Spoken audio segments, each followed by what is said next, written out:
আমি মিঠিকে বিয়ে করতে চাই। বাবিল, বাবিল স্যার, তাড়াতাড়ি আসুন। আরে কি হয়েছে?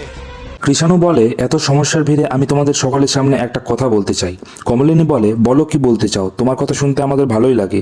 কৃষাণু বলে, আমি মিঠিকে বিয়ে করতে চাই। কমলিনী বলে, এটা নিয়ে তো আমাদের কোনো আপত্তি নেই, মিঠি যা বলবে তাই হবে।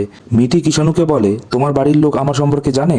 কৃষাণু বলে, আমি সবকিছু আমার বাড়ির লোকেদের জানিয়েছি। কমলিনী বলে, সবকিছু শুনে কি বললেন তোমার বাড়ির লোক? কৃষাণু বলে, কোনো আপত্তি করেনি আমার বাড়ির লোক, ওরা বরং বলেছে অপরাধীদের অবশ্যই শাস্তি পাওয়া দরকার। নতুন কাকু বলে, কি বলছো, তোমার বাড়ির লোক এ কথা বলেছে? কৃষাণু বলে, হ্যাঁ, আমি এরকমই একটা পরিবারে বড় হয়েছি, আমি কোনো বাড়তি কাজ করিনি, যতটুকু ন্যায্য সেটাই করেছি।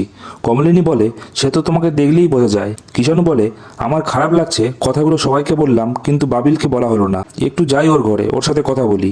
কমলিনী বলে, ওর সাথে আবার কি কথা বলবে? মিটলের মতো মেয়েকে যে ঠকাতে পারে তার জন্য আমার কোনো সহানুভূতি নেই।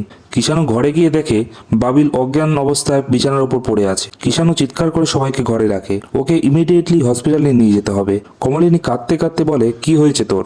কৃষাণু বলে, ও মনে হয় ঘুমের ওষুধ খেয়ে নিয়েছে। পরবর্তী পর্বটি দেখতে চাইলে চ্যানেলটিকে অবশ্যই লাইক এবং সাবস্ক্রাইব করুন।